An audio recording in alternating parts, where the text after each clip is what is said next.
News 18 ಕನ್ನಡದ digital ಕಂಟೆಂಟ್ಗೆ ಸ್ವಾಗತ. ನಾನು ಮಾದೇಶ್. ರೇಣುಕಾಸ್ವಾಮಿ ಕೊಲೆ ಪ್ರಕರಣದಲ್ಲಿ ಇವತ್ತು ದರ್ಶನ್ ಖುದ್ದು ಕೋರ್ಟ್ಗೆ ಹಾಜರಾಗುವಂತಹ ಸಾಧ್ಯತೆ ಇದೆ. ಹಾಗೂ ರೇಣುಕಾಸ್ವಾಮಿ ಕೊಲೆ ಪ್ರಕರಣದಲ್ಲಿ ಈಗಾಗಲೇ ತನ್ನನ್ನ ಮಾಫಿ ಸಾಕ್ಷಿಯನ್ನಾಗಿ ಮಾಡಬೇಕು ಅಂತೇಳಿ ಪ್ರದೋಷ್ ಅರ್ಜಿ ಹಾಕಿದ್ರು.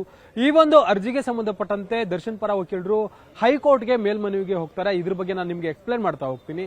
ಅದಕ್ಕೂ ಮುನ್ನ ನಮ್ಮ ನ್ಯೂಸ್ 18 ಕನ್ನಡದ ಯೂಟ್ಯೂಬ್ ಚಾನಲ್ ಅನ್ನ ನೀವಿನ್ನೂ ಸಬ್ಸ್ಕ್ರೈಬ್ ಮಾಡಿಲ್ಲ ಅಂದ್ರೆ ಸಬ್ಸ್ಕ್ರೈಬ್ ಮಾಡಿ, ಲೈಕ್ ಮಾಡಿ ಹಾಗೂ ಶೇರ್ ಮಾಡಿ. ಇದರ ಜೊತೆಗೆ ಸೋಷಿಯಲ್ ಮೀಡಿಯಾದ ಪ್ಲಾಟ್ಫಾರ್ಮ್ಗಳು ಅಂದ್ರೆ ಇನ್ಸ್ಟಾಗ್ರಾಮ್, ಫೇಸ್ಬುಕ್ ಮತ್ತೆ ಎಕ್ಸ್ ಖಾತೆಗಳನ್ನು ಕೂಡ ನೀವು ಫಾಲೋ ಮಾಡಿ ಇಂಟ್ರೆಸ್ಟಿಂಗ್ ಮತ್ತೆ ಎಕ್ಸ್ಕ್ಲೂಸಿವ್ ಕಂಟೆಂಟ್ ಗಳನ್ನ ನೋಡಬಹುದು. ರೇಣುಕಾಸ್ವಾಮಿ ಕೊಲೆ ಪ್ರಕರಣದಲ್ಲಿ ಈಗಾಗಲೇ ನಿಮಗೆ ಗೊತ್ತಿರೋ ಹಾಗೆ ಪ್ರದೋಷ್ ತನ್ನನ್ನ ಮಾಫಿ ಸಾಕ್ಷಿಯನ್ನಾಗಿ ಮಾಡಿ ಅಂತೇಳಿ ಕೋರ್ಟ್ಗೆ ಅರ್ಜಿ ಹಾಕುವಂತ ಕೆಲಸವನ್ನು ಮಾಡಲಾಗಿತ್ತು. 59ನೇ CCH ಕೋರ್ಟ್ಗೆ ಅರ್ಜಿ ಹಾಕಿದ್ರು.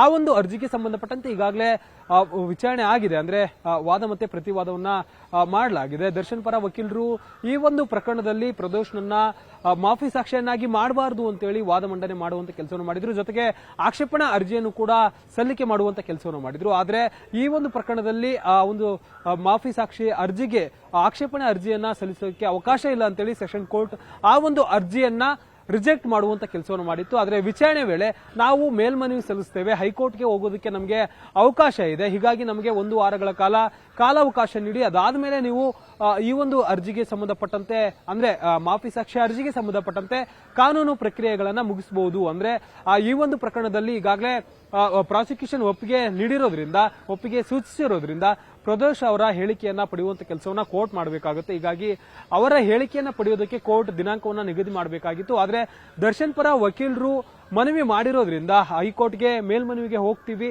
ಅಲ್ಲಿವರೆಗೂ ಕೂಡ ಕಾಲಾವಕಾಶ, ಬ್ರೀತಿಂಗ್ ಸ್ಪೇಸ್ ಬೇಕು ಅಂತ ಹೇಳಿ ದರ್ಶನ್ ಪರ ವಕೀಲರಾದಂತಹ ಅಶ್ಮತ್ ಪಾಷಾ ಅವರು ವಾದ ಮಂಡನೆ ಮಾಡಿದ್ರು. ಹೀಗಾಗಿ ಆಗಸ್ಟ್ 18ನೇ ತಾರೀಕುವರೆಗೂ ಕೂಡ ಪ್ರದೋಷ್ ಅವರ ಹೇಳಿಕೆಯನ್ನ ಈ ಒಂದು ಅರ್ಜಿಗೆ ಸಂಬಂಧಪಟ್ಟಂತೆ ಪಡೆಯೋದಿಲ್ಲ ಅಂತೇಳಿ ಕೋರ್ಟ್ ಸೂಚನೆ ನೀಡಿದೆ. ಮತ್ತೆ ಅಲ್ಲಿವರೆಗೂ ಕೂಡ ಕಾಲಾವಕಾಶ ನೀಡಿದೆ ದರ್ಶನ್ ಪರ ವಕೀಲರಿಗೆ. ಹೀಗಾಗಿ ಇವತ್ತು ಹೈಕೋರ್ಟ್ಗೆ ದರ್ಶನ್ ಪರ ವಕೀಲರು ಮೇಲ್ಮನವಿಯನ್ನ ಸಲ್ಲಿಸೋದಕ್ಕೆ ಮುಂದಾಗಲಿದ್ದಾರೆ. ಯಾಕಂದ್ರೆ ಈ ಒಂದು ಪ್ರಕರಣದಲ್ಲಿ ಮಾಫಿ ಸಾಕ್ಷಿಯಾಗಿ ಬರ್ತೀನಿ ಅಂತೇಳಿ, ಮಾಫಿ ಸಾಕ್ಷಿಯಾಗಿ ಕನ್ಸಿಡರ್ ಮಾಡಬೇಕು ಅಂತೇಳಿ ಬಂದಿರುವಂತ ಆರೋಪಿತ ಪ್ರದೋಷ್ ಈ ಒಂದು ಪ್ರಕರಣದಲ್ಲಿ ಪ್ರಮುಖ ಆರೋಪಿ, ಎಲ್ಲಾ ಕೃತ್ಯದಲ್ಲೂ ಕೂಡ ಭಾಗಿಯಾಗಿದ್ದಾನೆ. ಹೀಗಾಗಿ ಆತನನ್ನ ಈ ಒಂದು ಪ್ರಕರಣದಲ್ಲಿ ಮಾಫಿ ಸಾಕ್ಷಿಯಾಗಿ ಆತನನ್ನ ಕನ್ಸಿಡರ್ ಮಾಡಬಾರದು ಅನ್ನೋದಕ್ಕೆ ಸಂಬಂಧಪಟ್ಟಂತೆ ಹೈಕೋರ್ಟ್ಗೆ ಅರ್ಜಿ ಹಾಕಿ ತಮ್ಮ ವಾದವನ್ನ ಮಂಡನೆ ಮಾಡುವಂತ ಕೆಲಸವನ್ನ ದರ್ಶನ್ ಪರ ವಕೀಲರು ಮಾಡ್ತಾರೆ. ಜೊತೆಗೆ ಬೇರೆ ಬೇರೆ ಆರೋಪಿಗಳು ಕೂಡ ಯಾರೆಲ್ಲ ಈ ಒಂದು ಅರ್ಜಿಗೆ ಸಂಬಂಧಪಟ್ಟಂತೆ ಅಂದ್ರೆ ಮಾಫಿ ಸಾಕ್ಷಿ ಅರ್ಜಿಗೆ ಸಂಬಂಧಪಟ್ಟಂತೆ ಆಕ್ಷೇಪಣೆ ಇದೆ, ಆ ಎಲ್ಲಾ ಆರೋಪಿಗಳ ಪರ ವಕೀಲರು ಕೂಡ ಹೈಕೋರ್ಟ್ಗೆ ಅರ್ಜಿ ಹಾಕುವಂತ ಸಾಧ್ಯತೆ ಇದೆ.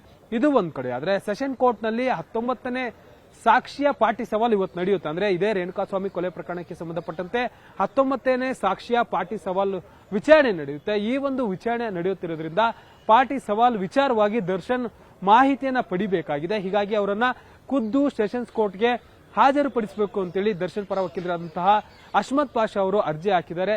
ಅವರನ್ನ ಖುದ್ದು ಕೋರ್ಟ್ಗೆ ಹಾಜರುಪಡಿಸಿ ಒಂದು ವಿಚಾರಣೆಯನ್ನ ಮಾಡಬೇಕು, ಅವರು ಒಂದಷ್ಟು ಮಾಹಿತಿಯನ್ನ ಪಡಿಬೇಕಾಗಿದೆ.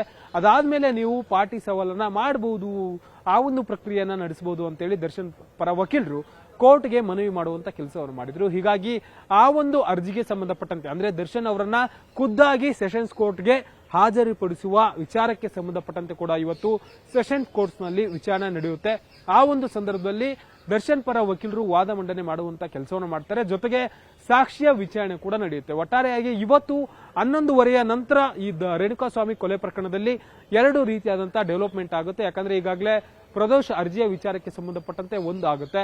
ಅಂದ್ರೆ ಪ್ರದೋಷ್ ಅರ್ಜಿಗೆ ಸಂಬಂಧಪಟ್ಟಂತೆ ಆಕ್ಷೇಪಣಾ ಅರ್ಜಿಯನ್ನ ಹೈಕೋರ್ಟ್ ನಲ್ಲಿ ಮೇಲ್ಮನವಿ ಸಲ್ಲಿಸುವಂತ ವಿಚಾರ, ಮತ್ತೊಂದು ಕಡೆ ಸೆಷನ್ ಕೋರ್ಟ್ ನಲ್ಲಿ ದರ್ಶನ್ ಅವರು ಖುದ್ದಾಗಿ ಹಾಜರುಪಡಿಸುವಂತ ವಿಚಾರಕ್ಕೆ ಸಂಬಂಧಪಟ್ಟಂತೆ ಆಗುತ್ತೆ. ಇದರ ಜೊತೆಗೆ ವಿನಯ್ ಮತ್ತೆ ರವಿಶಂಕರ್ ಎಂಬ 2 ಆರೋಪಿಗಳು ಕೂಡ ತಾವು ಮಾಫಿ ಸಾಕ್ಷಿಯಾಗಿದ್ದಕ್ಕೂ ಕೂಡ ರೆಡಿ ಆಗಿದ್ದಾರೆ. ಈಗಾಗಲೇ ವಿನಯ್ ಕೂಡ ಮಾಫಿ ಸಾಕ್ಷಿ ಅರ್ಜಿಗೆ ಸಂಬಂಧಪಟ್ಟಂತೆ ಕೋರ್ಟ್ಗೆ ಸೆಷನ್ಸ್ ಕೋರ್ಟ್ಗೆ ಮೆಮೊ ಸಲ್ಲಿಕೆ ಮಾಡುವಂತ ಕೆಲಸವನ್ನು ಮಾಡಿದ್ರು. ಹೀಗಾಗಿ ಕೋರ್ಟ್ ಕೂಡ ಅವರಿಗೆ, ಅವರ ಪರ ವಕೀಲರಿಗೆ ಅಂದ್ರೆ ವಿನಯ್ ಪರ ವಕೀಲರಿಗೆ ಈ ಒಂದು ಪ್ರಕರಣದಲ್ಲಿ ನೀವು ಮಾಫಿ ಸಾಕ್ಷಿಯಾಗಿ ಅರ್ಜಿ ಹಾಕಬೇಕು ಅನ್ಕೊಂಡಿದ್ರಾ, ವಿಸ್ತೃತವಾಗಿ ಏನ್ ಹೇಳೋಕ್ ಬರ್ತಿದ್ರಾ ಅನ್ನೋದಕ್ಕೆ ಸಂಬಂಧಪಟ್ಟಂತೆ ಅರ್ಜಿ ಹಾಕುವಂತೆ ಈಗಾಗಲೇ ಕೋರ್ಟ್ ಕೂಡ ಸೂಚನೆ ನೀಡುವಂತ ಕೆಲಸವನ್ನು ಮಾಡಲಾಗಿದೆ. ಈ ಒಂದು ಕೊಲೆ ಪ್ರಕರಣದಲ್ಲಿ ಇವತ್ತು ಹೈಕೋರ್ಟ್ ನಲ್ಲಿ ಏನಾಗುತ್ತೆ ಅನ್ನೋದನ್ನ ಕಾದು ನೋಡಬೇಕಿದೆ. ಮತ್ತೊಂದು ಕಡೆ ಸೆಷನ್ಸ್ ಕೋರ್ಟ್ ಇವತ್ತು ದರ್ಶನ್ಗೆ ಖುದ್ದಾಗಿ ಹಾಜರಾಗೋದಕ್ಕೆ ಪರ್ಮಿಷನ್ ನೀಡುತ್ತಾ ಇಲ್ವಾ ಅನ್ನೋದನ್ನ ಕಾದು ನೋಡಬೇಕಿದೆ. ಹೆಚ್ಚಿನ ಕಂಟೆಂಟ್ಗಳಿಗಾಗಿ ನೋಡ್ತಾ ಇರಿ news 18 Kannada. Camera person Vishwanath Haveri ಜೊತೆ ಮಾದೇಶ್, ನ್ಯೂಸ್ 18 ಕನ್ನಡ, ಬೆಂಗಳೂರು. ನಿರ್ಭೀತ, ನಿಷ್ಪಕ್ಷಪಾತ, ವಿಶ್ವಾಸಾರ್ಹ ಸುದ್ದಿಗಳಿಗೆ ಮತ್ತೊಂದು ಹೆಸರಾಗಿರುವಂತ ನ್ಯೂಸ್ 18 ಕನ್ನಡ. ಈಗ ಆಪ್ನಲ್ಲೂ ಲಭ್ಯವಿದೆ. ದಯವಿಟ್ಟು ಇಲ್ಲಿರುವಂತ QR ಕೋಡ್ ಸ್ಕ್ಯಾನ್ ಮಾಡಿಕೊಂಡು ಆಪ್ ಡೌನ್ಲೋಡ್ ಮಾಡೋದಕ್ಕೆ ಮರಿಬೇಡಿ. ನಿಮ್ಮ ಬೆಂಬಲ ಹೀಗೆ ಸದಾ ನಮ್ಮೊಂದಿಗಿರಲಿ. ಧನ್ಯವಾದ.